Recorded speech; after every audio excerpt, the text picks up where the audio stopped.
Direktorat Reserse Siber Polda Sumut menetapkan selebgram Ratu Talisha alias Ratu Entok sebagai tersangka dugaan penistaan agama. Cukur rambut kau, ya, jangan sampai kau menyerupai perempuan. Kau cukur, dicukur, biar jadi kayak bapak dia. Dicukur, kok laki-laki rambutnya harus botak, dicukur, cepat. Ya harus kayak ini kau, Ronaldo di Kipro. Ya, cukur. Cukur, woi, cukur, woi, cukur. Kau cukur, kau cukur rambut kau. Ya, jangan sampai kau menyerupai perempuan. Kau cukur, dicukur, biar jadi kayak bapak dia. Dicukur, kok laki-laki rambutnya harus botak, dicukur, cepat. Ya harus kayak ini kau, Ronaldo di Kipro. Ya, cukur. Cukur, woi, cukur, woi, cukur. Bismillahirrahmanirrahim. Assalamualaikum warahmatullahi wabarakatuh. Dan saya mendapatkan kabar terakhir kalau tidak salah sekarang Ratu Entok sudah dijemput paksa oleh polisi teman-teman, dan sepertinya kalau saya duga ini Ratu Entok bakalan masuk nih ya. Nah, bagaimana video yang beredar terkait tentang penangkapan atau mungkin pemanggilan paksa Ratu Entok? Kita lihat videonya teman-teman. Jemput selebgram Ratu Entok dari kediamannya pada 8 Oktober 2024 dan tiba di Polda Sumut pukul 12.05 waktu Indonesia Barat. Pantauan wartawan Tribun Medan, Ratu Entok hadir mengenakan baju merah dan langsung berjalan ke gedung Direktorat Reserse Cyber Polda Sumut tanpa memberikan keterangan apapun. Ia dijemput untuk dimintai keterangan atas dugaan penistaan agama Kristen yang dilaporkan Gamki Sumut dan berbagai kalangan. Kabid Humas Polda Sumut Kombes Hadi Wahyudi meminta publik bersabar dan menunggu hasil pemeriksaan. Diwawancarai terpisah, Sekjen Gamki Sumut Suangro Lumban Batu meminta agar Ratu Entok segera ditahan untuk menghindari konflik horizontal. Gamki Sumut bahkan akan melakukan aksi besar jika Polda Sumut tidak profesional menangani perkara ini. Polisi menjemput selebgram Ratu Entok dari kediamannya pada 8 Oktober 2024 dan tiba di Polda Sumut pukul 12.05 waktu Indonesia Barat. Pantauan Oke teman-teman, itu dia tadi video tentang penjemputan paksa Ratu Entok karena ada dugaan penistaan agama. Gimana apa yang akan kita bahas, apa yang ingin saya sampaikan, intro dulu ya.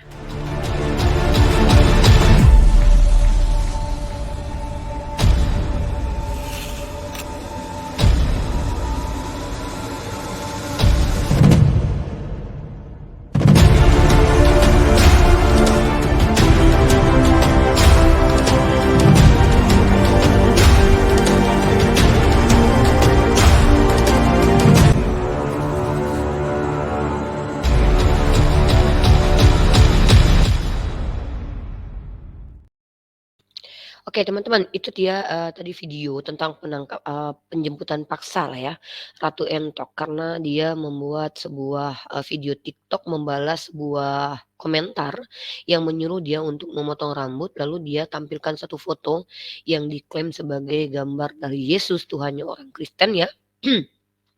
Kemudian Ratu Entok berbicara kepada foto tersebut sambil mengajak berbicara foto tersebut sambil mengatakan bahwa kau potong itu rambutmu. Perkataan-perkataan seperti itu seolah berbicara kepada tokoh yang ada di foto tersebut, dan ternyata ini membuat keresahan di masyarakat Sumatera Utara terkhususnya dan umumnya umat Kristen, karena mereka mengatakan bahwa itu adalah foto Yesus. Ya, itu adalah foto Yesus atau itu adalah gambar Yesus atau itu adalah simbol dari Tuhan mereka. Dan menariknya lagi teman-teman, ternyata tidak semua umat Kristen meyakini hal seperti itu, karena ternyata kalau kita lihat satu video ini, perhatikan teman-teman, ini video yang saya tampilkan sebagai referensi bahwa Ternyata tidak semua umat Kristen menghormati foto tersebut. Salah satunya seorang pendeta Joseph Fauljang yang sampai saat ini adalah seorang yang Eee, memang penista agama ya, terkhusus agama Islam. Saya tahu banget karena orang ini adalah orang yang dulu kita pernah debat, orang-orang ini yang membuat saya ada. Joseph Paul Zhang ini yang membuat saya belajar kristologi, belajar Islamologi, masuk di ranah dialektika untuk membuktikan bahwa semua tuduhan mereka salah terhadap Islam, dan justru ketika mereka menuduh Islam, maka mereka yang akan berbalik menghina agama mereka. Ini teman-teman perhatikan. Foto di belakang Bapak, fotonya siapa itu? Siapa ya? Itu fotonya siapa itu? Siapa? Pak Paul aja yang jawab. Loh kok saya tanya Bapak, kok malah tanya jawab? Itu foto Tuhan Yesus, Pak Paul. Ngawur, Bapak taunya dari mana itu Tuhan Yesus? Itu tukang sampah di pinggir rumah saya dulu waktu di Indonesia, Pak. Menghujat. Kok menghujat gundulmu peang? Itu tukang sampah di pinggir rumah saya, Pak. Itu bukan Tuhan Yesus. Bapak saya kasih 1 miliar kalau itu Tuhan Yesus kayak gitu, Pak. Bapak bilang menghujat. Mana itu Tuhan Yesus? Bapak taunya dari mana itu Tuhan Yesus? Minum Saya punya foto yang lain, orang aku Tuhan Yesus loh, Pak. Beda lagi loh, Pak. Saya cukup makan Nih, minum. Pak. Tuh ada di gambar Anda tuh. Bukan yang di foto di belakang itu, Pak. Ini fotonya Yesus nih, Pak. Tuhan Tuh. Yesus. Oh, itu bukan Tuhan Yesus, beda sama yang ini, Pak. Itu ada tulisannya. Loh, ini beda loh, Pak. Beda Lah. sama yang di fotonya di Bapak, beda. Pak Paul aja berfoto bisa beda. Loh, kok Bapak foto bisa beda? Pak, yang foto yang di belakang Bapak sama yang di sini beda, Pak. Yang di belakang Bapak itu tukang sampah di samping rumah saya dulu waktu di Indonesia, Pak. Siapa bilang itu nih fotonya Tuhan Yesus? Nggak ada, ya. Oke, itu dia ya, teman-teman, yang perlu kita ketahui bahwa ternyata, saya kemarin waktu Ratu Entok buka Komal dengan penonton 3,5 ribu lebih, dan di situ banyak sekali orang Kristen mayoritasnya dari suku Batak, mereka berkomentar dengan menggunakan bahasa Batak. Saya masuk ke Komal itu, saya bertanya teman-teman, karena saya pendiskusi lintas agama, selalu mengkomparasi, mengembalikan argumentasi, dan selalu saja menunjukkan konsekuensi atas penjelasan, keterangan, dan juga statement. Nah, lalu ketika ternyata saya bertanya kepada mereka, tidak satupun mereka yang bisa menjawab. Dan bahkan saya menunggu para ahli. Mungkin kalau kita bicara NKRI, negara kita tercinta ini yang penuh dengan toleransi, teman-teman, kita sadar betul bahwa jangankan kita menghina simbolik agama, menimbulkan keresahan masyarakat dengan menyinggung perasaan komunitas yang sedikit saja pun memang tidak boleh. Nah, masalahnya adalah kita dibuat bingung karena tidak adanya parameter penistaan dalam agama Kristen. Karena apa? Karena mereka sendiri pun kalau berdiskusi dengan kita, banyak yang tidak mempercayai bahwa itu adalah Yesus. Satu itu. Nah, kalau ada orang-orang yang mengatakan saya tersakiti gara-gara itu kan foto Tuhan saya yakini itu. Nah, artinya ada segelintir orang yang sebenarnya mengikuti perasaannya yang tersakiti oleh apa yang dilakukan oleh Ratu Entok. Maka kemudian negara ini memfasilitasi pihak kepolisian untuk mengusut. Kalau seandainya lebih banyak yang sakit hati ketimbang yang tidak sakit hati, maka tentu bisa jadi ini disebut sebagai penistaan. Saya tidak mengerti. Saya bukan orang yang sekolahnya di dunia hukum, tapi saya diajarkan setidaknya etika dalam agama dan etika dalam hukum. Dalam Al-Quran sendiri, dalilnya, a'udzubillahi minasyaitonirrajim, bismillahirrahmanirrahim, wala tasubbul ladzina yad'una min dunillahi fayasubbullahu adwan bighairil ilmi. Artinya jangan menghina, jangan menghujat. Jangan menghujat, jangan menghina sembahan mereka. Nah, ini yang kita tidak boleh lakukan, menghina sembahan mereka. Apapun yang mereka sembah selain Allah itu tidak boleh dihujat. Kenapa? Karena konsekuensinya dosa besar akan kita tuai karena kita mendengarkan asbab kita orang menghujat Allah. Ini etika dalam agama. Etika dalam negara, beberapa konteks penistaan agama adalah tidak boleh menghina simbol-simbol agama, tidak boleh menghina ritual-ritual agama, tidak boleh menghina, ya tahu sendiri ya. Dan ingat nggak teman-teman, kemarin ada Gilbert Lumaindong yang menghina, mengolok-olok zakat.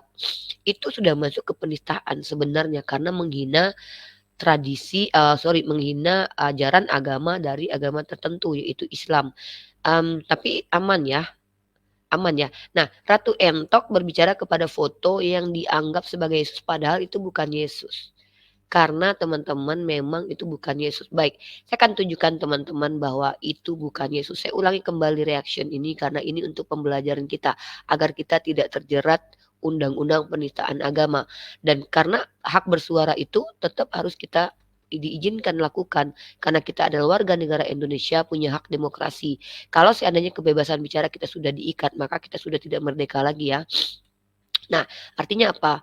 Saya adalah orang yang memang berada di tepi jurang. Kenapa? Saya adalah pendiskusi lintas agama. Sedikit saja teman-teman ada kesalahan atau kesilapan dan saya melakukan sesuatu tanpa dasar, maka saya pun bisa terjerat. Masalahnya adalah agama mengikat saya. Saya ini bolehnya adalah berdialog, bukan bolehnya merendahkan, menghujat agama orang lain. Karena seandainya saya melakukan hal itu, saya gagal membawa agama saya. Karena agama saya sendiri mengajarkan untuk tidak menghujat sembahan orang lain. Nah, by the way, teman-teman perlu diketahui banyak sekali penistaan agama Islam dilakukan oleh para apologet terang-terangan dan sampai sekarang tidak tertangkap. Contohnya kiamat. Kiamat masuk dalam ranah dialektika itu menyimpulkan apa yang tidak kita imani.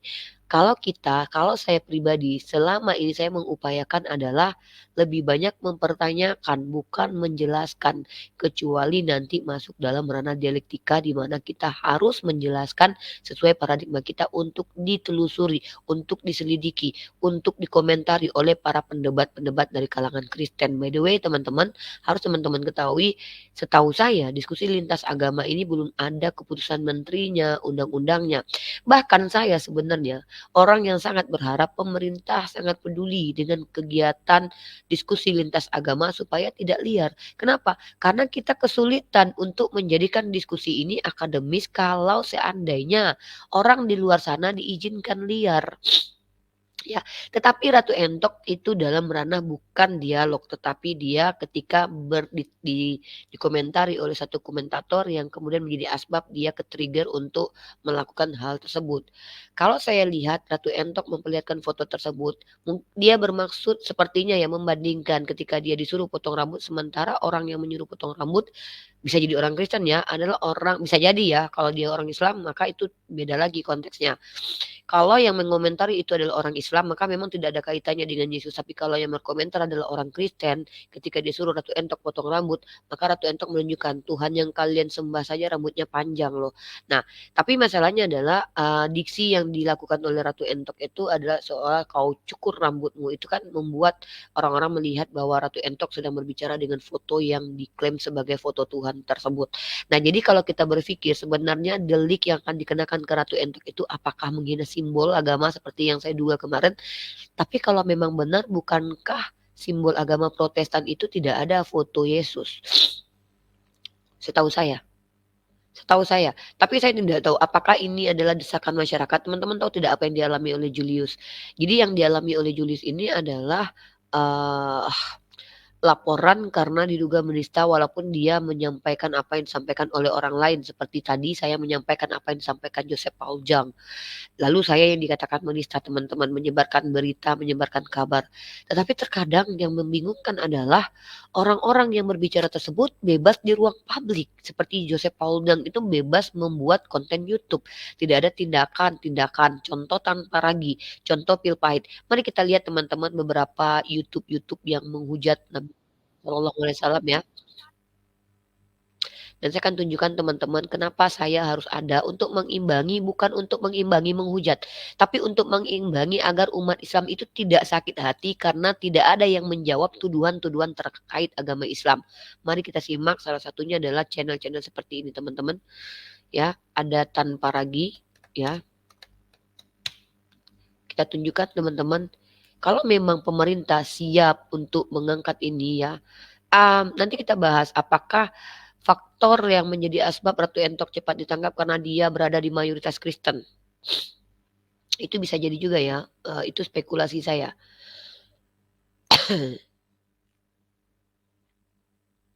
Oke, ini dia teman-teman, saya tunjukkan konten-konten tanpa ragi yang notabene-nya adalah penghujatan ya, di mana dia menyimpulkan. Nah, ya teman-teman, saya tunjukkan kepada teman-teman, saya tunjukkan kepada teman-teman semua, ini sudah penghujatan tapi lihat, apakah tanpa ragi ditangkap?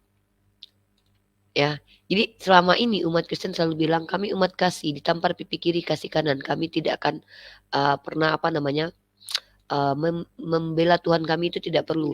Dan bukan hanya begitu ya, bukan hanya membela Tuhan ya, bahkan mereka mengatakan bahwa kami bukan umat yang lapor. Nah, mari perhatikan. Dan teman-teman lihat, Inggris mulai jujur bersuara betapa menjijikkannya Islam di bulan Ramadan. Dan dia membuat sebuah judul, dan judul ini bukanlah tanda tanya melainkan tanda seru. Ini pernyataan, Islam menjijikkan. Islam menjijikkan. Ini komunal yang dibahas. Apakah ada laporan terkait video ini? Ya. Jadi kalau kita lihat teman-teman, banyak sekali video-video, dan kalau kalian lihat silahkan, kalian ahli bahasa pun bisa mengerti mana yang disebut dengan penghujatan, mana yang tidak, karena Islam sendiri punya parameter penistaan agama. Ada MUI ya, Majelis Ulama Indonesia, yang memiliki ijma para ulama untuk menentukan mana yang disebut dengan penistaan. Lalu teman-teman, Sofiatul Al Hayat ya, ini salah satu channel. Saya tidak ini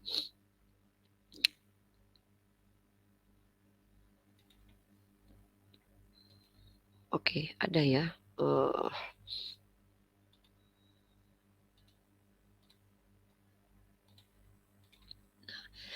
Ini salah satu channel teman-teman, channel penista agama juga, ya.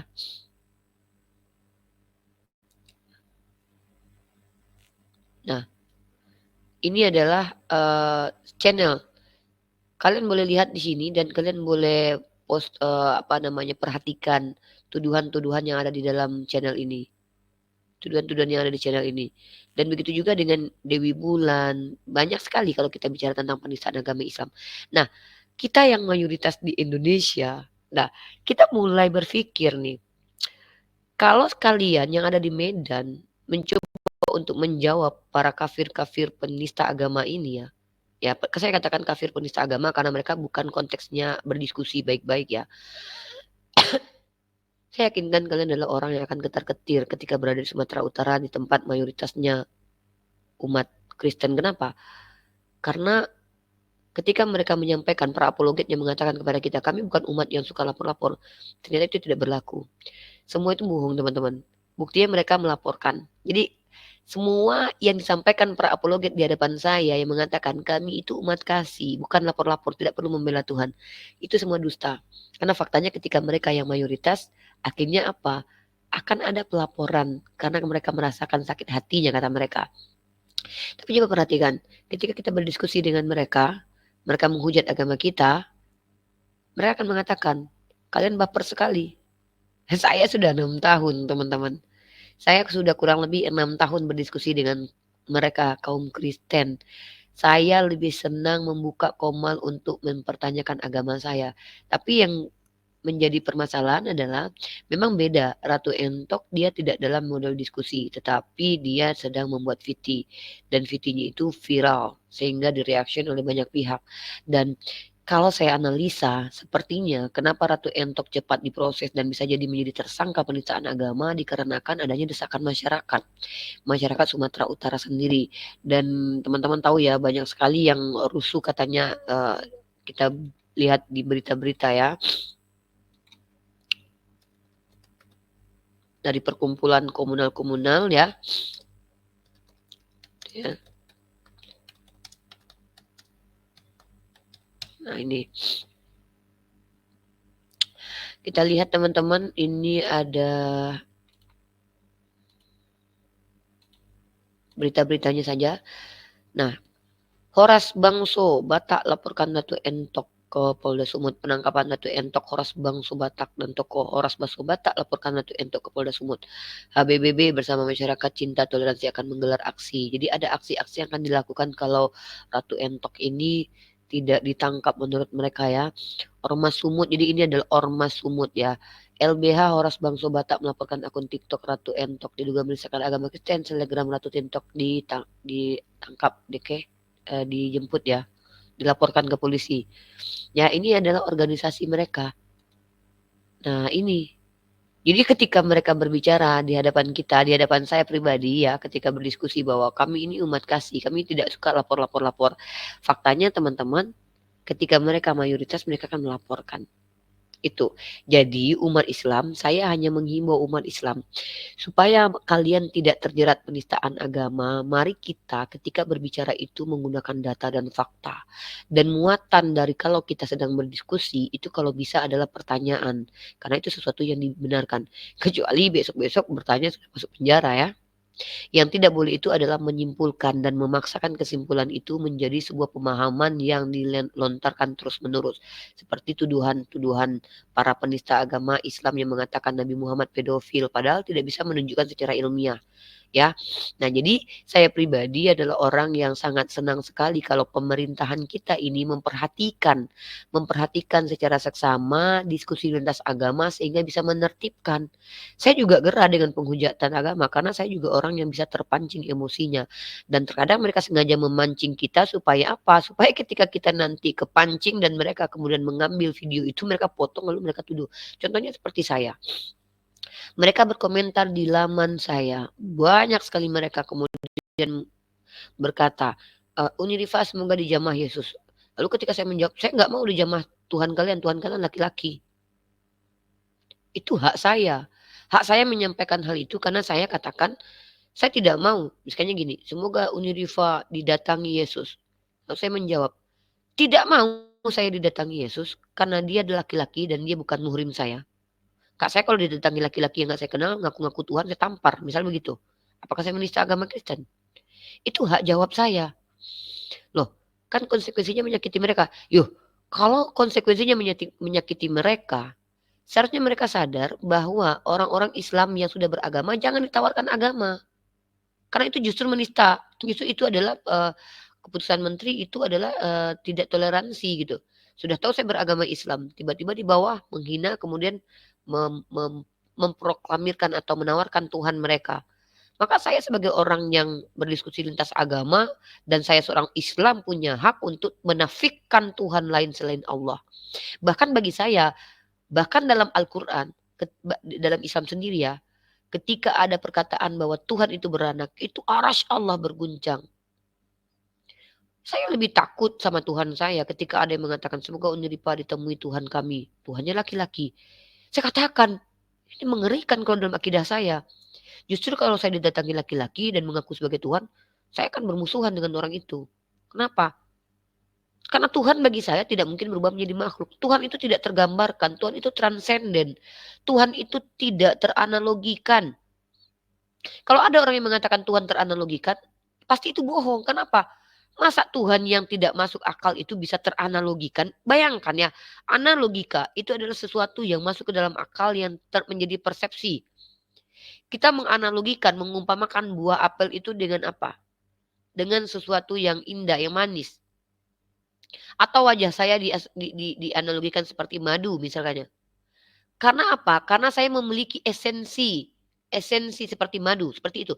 Maka ketika Tuhan dianalogikan, seperti apapun, seperti manusia, maka ini sama saja sebenarnya menista Tuhan. Penistaan terbesar adalah ketika Tuhan yang transenden yang tidak berwujud dikatakan menjadi manusia dalam Islam. Tapi kalau umat Kristiani mengatakan inilah doktrin kami, kepercayaan kami, tugas kita satu, membiarkan. Kita tidak perlu kritisi, ranahnya iman, ranahnya yakini. Sama seperti ada orang mencintai orang-orang Korea, saya tidak akan mengkoreksi itu rasa, itu feel, tidak boleh dikritisi.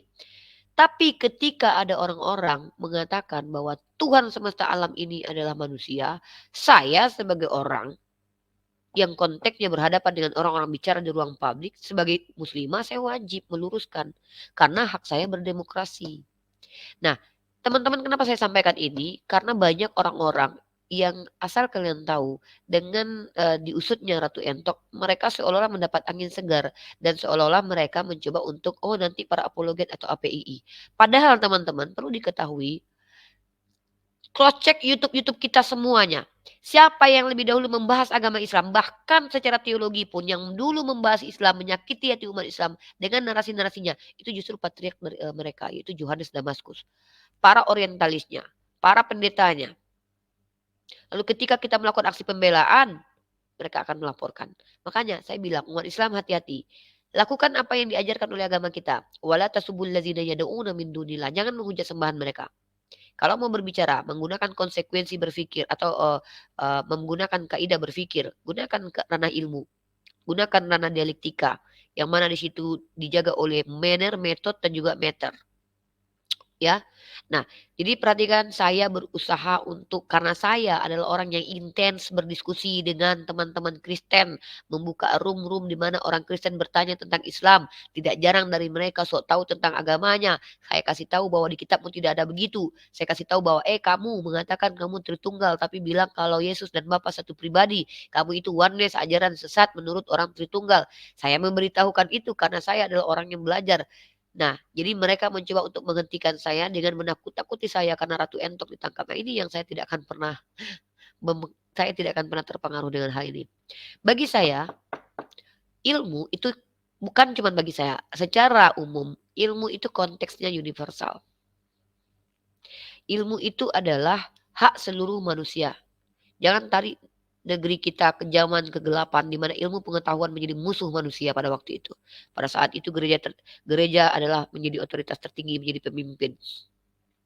Jadi saya sebagai umat Islam tetap harus mengingatkan kita semua supaya berhati-hati. Reaksi kita bukan umat beraksi, kita bereaksi.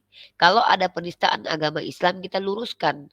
Lalu kalau mereka memaksakan pendapat kita kasih bahwa parameter berpikir mereka itu justru menghinakan Tuhan mereka.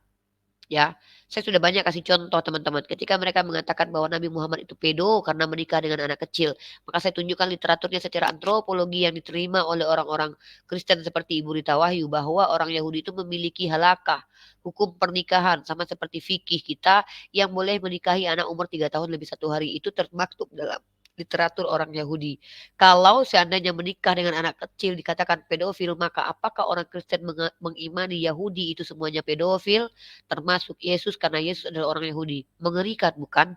Makanya teman-teman, kalau kita bicara tentang kaidah berpikir, ini adalah hal yang wajib kita sendiri wajib critical thinking. Masuk ke dalam ranah yang dibenarkan. Ya. Nah, tetap hati-hati umat Islam untuk ketika membuat VT hindari untuk monolog. Ya, kalau bisa ini juga pembelajaran bagi saya, komentar-komentar di bawah itu jangan dijawab kecuali mereka dinaikkan ke atas. Ya, karena ketika kita menjawab komentar di bawah, nanti video kita dipotong dan kita seolah monolog seperti saya kemarin itu yang mengatakan, "Rifa, nabimu Tuhan kami lebih hebat dari nabimu." Saya katakan, "Tidak, nabi saya lebih hebat kalau dibandingkan Tuhan yang kalian representasikan." Contohnya apa? Nabi saya direpresentasikan sebagai orang yang berhasil mengajarkan firman Tuhan. Nabi saya memiliki tubuh yang sehat. Lalu kalau saya bandingkan dengan Tuhan yang kalian representasikan, Tuhan yang pernah direpresentasikan pendeta kalian Yusuf Manubulu yang mengatakan Tuhan kalian bertemu dengan Yusuf Manubulu dengan tangan yang bolong, justru saya katakan itu tidak hebat. Karena ketika ada manusia yang memiliki cacat di tubuhnya, secara manusia saja itu bukan manusia sempurna. Apalagi Tuhan. Saya pernah katakan itu. Bahkan saya pernah terang-terangan dengan gaya bicara saya seperti itu. Mereka katakan apa? Saya menghujat. Kenapa? Karena saya membalas komentar di bawah, perlu saya tampar orang di bawah yang menghujat agama Islam dan Nabi saya untuk menunjukkan cara berpikir yang kalian lakukan itu justru menghujat Tuhan kalian. Membandingkan Nabi Muhammad saja dengan Yesus itu sudah penghujatan. Nah, mereka sendiri membandingkan. Tapi saya diajarkan proses ya, kedewasaan dalam dialektika itu saya lalui. Saya berpikir begini, saya downgrade ketika saya menghadapi para penghujat. Tetapi memang para penghujat ini wajib saya sekali-sekali untuk tunjukkan kepada mereka, saya tampilkan mereka ke hadapan publik untuk biar publik tahu bahwa ada orang-orang seperti ini. Supaya berhati-hati dengan orang seperti ini, jangan kepancing, jangan trigger dan jawab saja. Ketika sudah mulai menista, supaya tidak menimbulkan kemarah di publik baik Kristen ataupun Islam, cepat-cepat diturunkan. Makanya teman-teman tahu ya, saya tidak lagi pernah mau menghadapi kiamat karena diksi-diksi yang dilontarkan semuanya adalah hujatan, tambahan-tambahan yang tidak ada disumpalkan ke dalam literasi Islam, bahkan mengambil literasi hadis-hadis mungkar, memaksakan hadis mungkar. Seperti hadis katakan Tuhan kita berambut keriting, padahal ijma para ulama mengatakan itu mungkar. Maka mereka yang mengaku kalau kitab mereka itu apokrif, kalau kita paksakan kepada mereka, mereka akan mengatakan kita menghujat. Jadi teman-teman, metodologi yang saya lakukan adalah ketika berdiskusi adalah mengkomparasi. Ketika mereka memikir cara berpikir mereka, contoh kemarin itu, tidak ada Tuhanmu, nabimu bersunat, karena nabimu itu tidak tertulis di Al-Quran bersunat. Saya katakan, ketika tidak tertulis di dalam Al-Quran, di kitab suci, maka bisakah dikatakan itu tidak ada? Iya katanya. Maka saya kembalikan, oke. Di kitabmu ada tidak tertulis Yesus itu pernah cebok? Karena cara berpikir kamu, kalau Yesus tidak pernah cebok, maka kamu katakan Yesus tidak ada tertulis Yesus pernah cebok dalam Bible, maka menurut kamu, tadi itu, Yesus tidak pernah cebok. Perhatikan teman-teman, perhatikan ya. Kebanyakan cara berpikir mereka yang menghujat Nabi kita, itu kalau dikomparasi balik, itu sangat mengerikan bagi mereka. Akan ada jawabannya di kitab mereka. Apa lagi mereka tuduhkan kepada Nabi kita? Menikahi budak, mengawini budak. Sementara di kitab mereka, dalam ayat-ayat mereka, ada perintah para hamba untuk taat kepada majikan walaupun majikan itu bengis. 1 Petrus pasal 2 nomor 18. Nah, kita bacakan itu. Bagaimana dengan ayat ini? Ayat ini saja mengatakan bahwa hamba-hamba harus tunduk kepada majikan walaupun majikan bengis.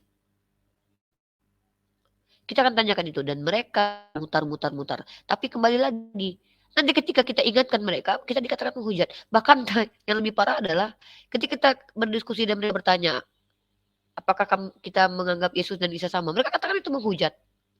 Padahal itu adalah perspektif dalam ranah keilmuan. Bahkan yang lebih parah, teman tahu kan? Justru saya kalau mengimani iman Kristen menurut kaidah berpikir logik, saya justru menghinakan Yesus. Kalau saya menjadi Kristen saat ini, mengimani doktrin Kristen, saya justru menghina Yesus. Dasarnya mana? Kalau saya menjadi Kristen, maka saya percaya Yesus itu terkutuk di tiang salib menurut Galatia pasal 3 ayat 13. Kutukan itu penghinaan atau pujian. Kalau saya mengimani agama Kristen, saya percaya bahwa Yesus itu setara disamakan dengan domba. Ini penghinaan. Maka ketika saya menjadi Muslim, justru saya memuji Nabi Isa dan Yesus. Nabi Isa atau Yesus. Kenapa begitu? Karena kita tidak percaya dia mati, ditelanjangi, tidak percaya dia sempat dihinakan, tidak sama dia dengan domba penebus salah. Nah, inilah kita menyampaikan kebenaran ini, teman-teman, konsekuensinya bukan enak, tapi pahit karena pasti akan berhadapan dengan orang banyak yang mereka menganggap benar apa yang mereka katakan. Nah, kebenaran itu sendiri absolut, kebaikan itu adalah subjektif, kebenaran itu absolut. Tidak ada orang yang akan bertentangan dengan kebenaran, teman-teman. Ya. Nah, seperti apa contohnya? Seperti apakah Tuhan itu manusia? Kebenarannya adalah Tuhan itu bukan manusia. Tapi ketika ada orang yang mengatakan bahwa Tuhan itu manusia, apakah dia benar? Maka kembali lagi, mereka sendiri mengatakan terkadang bahwa Tuhan itu bukan manusia. Tapi mereka kemudian ditanya, apakah manusia Yesus adalah Tuhan? Yes. Nah ini yang maksudnya adalah ketika saya menampilkan cara berpikir orang Kristiani, saya berharap orang-orang Islam yang didatangi para misionaris yang ditawarkan Tuhan mereka sadar bahwa kalian itu bersyukur menjadi Muslim. Pertahankan akidah kalian. Jangan mau kalian mengikuti misionaris dikarenakan apa? Apakah benar kalian akan menuhankan Yesus Tuhan manusia yang mereka percaya disunat hari ke-8, yang mereka percaya makan ikan goreng, yang mereka percaya mati, yang mereka percayai itu pernah banyak ya apa yang dilakukan oleh Yesus dalam Bible mereka. Kalian percaya itu semua? Nah, saya akan selalu mensondingkan ini untuk membantu saudara-saudara Muslim agar akidahnya tidak gampang diselewengkan. Saya akan berhenti kalau komal-komal, kalau YouTube Kristen membahas Islam berhenti di seluruh Indonesia. Dan kalau perlu ada pemerintah yang mengeluarkan, dilarang debat lintas agama, kecuali pemerintah yang atur. Kalau perlu saya ikuti itu. Saya berharap pemerintah turun tangan. Saya berharap pemerintah agar tidak terjadi kezoliman. Ya, nanti pasal-pasal karet diberlakukan. Saya mau pemerintah, saya berharap pemerintah memperhatikan ini, Kementerian Agama, perhatikan ini. Kalau kalian membiarkan diskusi lintas agama semakin liar, nanti kalau ada penista-penista, kalian akan berlaku tidak adil. Ya, maka lebih baik ambil alih, buat satu forum yang diprakasai oleh pemerintah, melakukan diskusi lintas agama. Ajukan orang-orang yang sudah kredibel dalam experience dan juga dalam ranah akademik.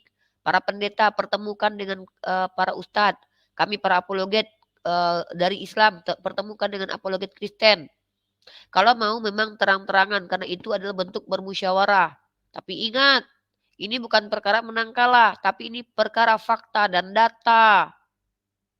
Perkara ilmu pengetahuan. Kalau dirasa tidak perlu melakukan seperti itu, stop semua penistaan agama. Stop semua YouTube-YouTube yang membahas debat lintas agama. Jangan cuma Islamnya saja, Kristennya juga. Tanpa ragi, Sofiatul Al-Hayat. Mohon pemerintah harus bijaksana dalam hal ini. Karena ini akan menjadi asbab bergulirnya nanti kezoliman. Ya, saya tidak membela Ratu Entok, tapi juga tidak menyalahkannya. Karena kalau saya membela Ratu Entok, ada hal yang saya tidak sepakati, yaitu apa? Diksi-diksi atau cara itu. Kau cukur, itu tuh saya tidak akan lakukan itu. Tapi kalau ada apa namanya ya, kita komparasi. Kalau dia lakukan, kita coba untuk menunjukkan ke dia caramu itu membuat agamamu terhina, menyadarkan dia harapan kita. Menurut saya itu ada komparasi, ya. Dan komparasi pun harus apple to apple, teman-teman.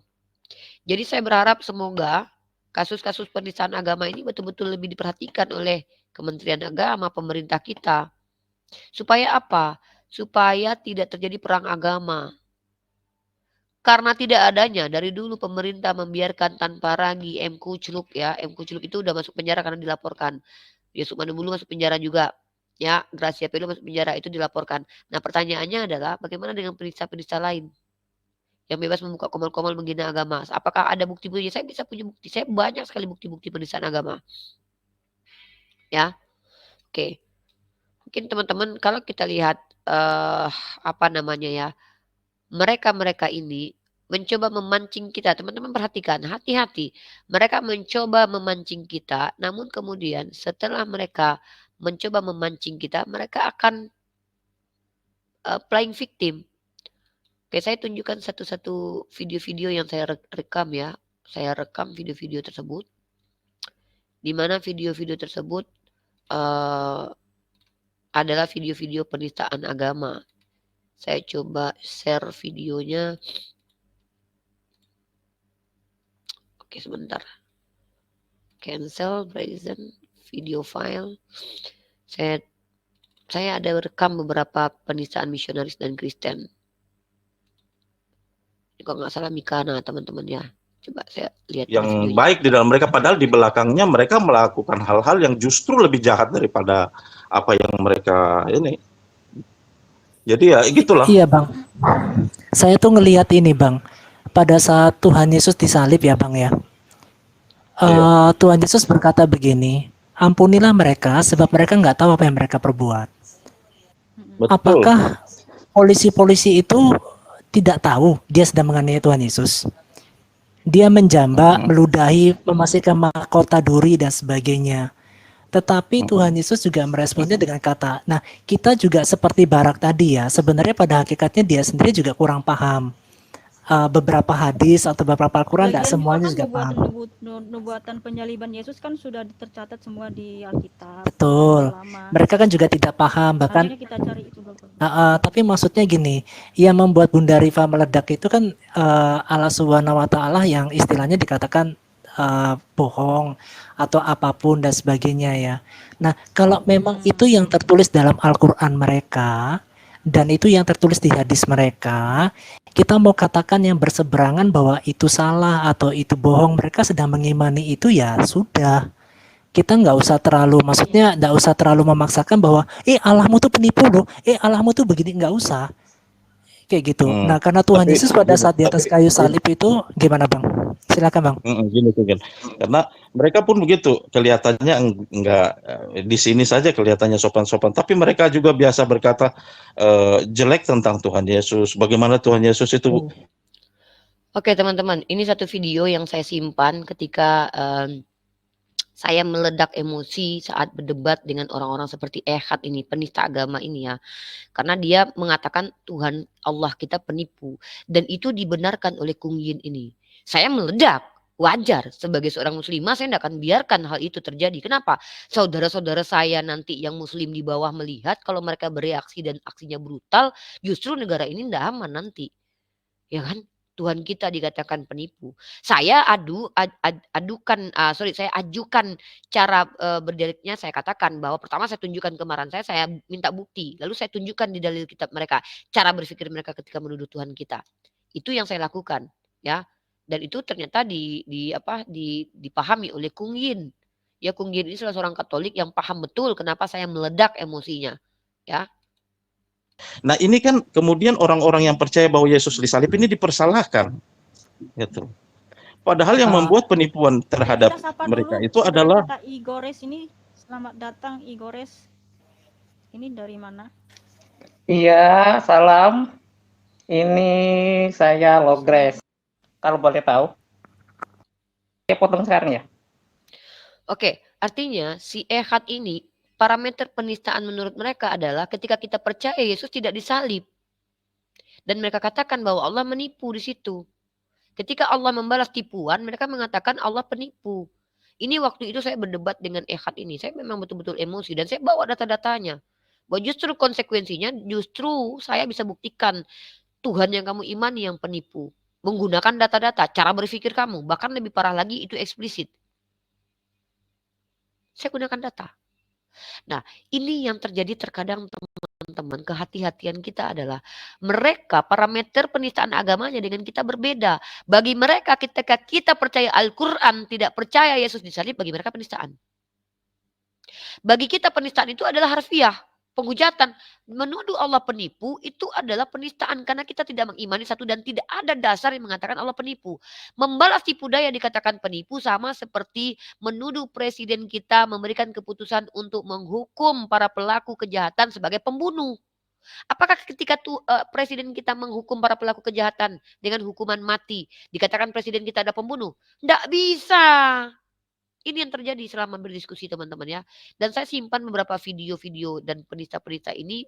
Saya berharap kemarin itu Pak pemerintah kita, ya ini ada satu video juga ya.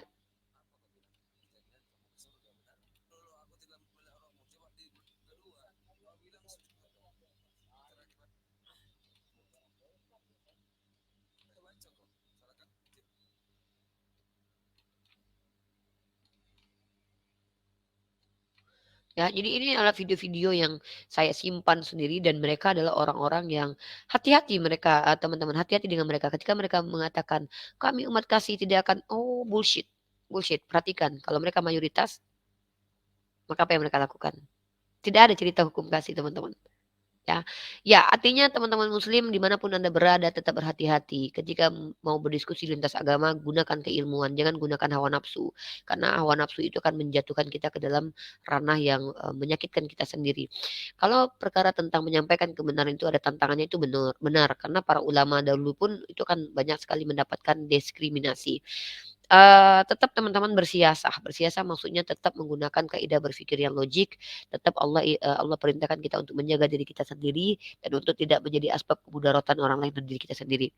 Semoga teman-teman paham ya bahwa kita harus lebih berhati-hati lagi dalam ranah dialektika. Serahkan kepada orang yang mumpuni keilmuannya.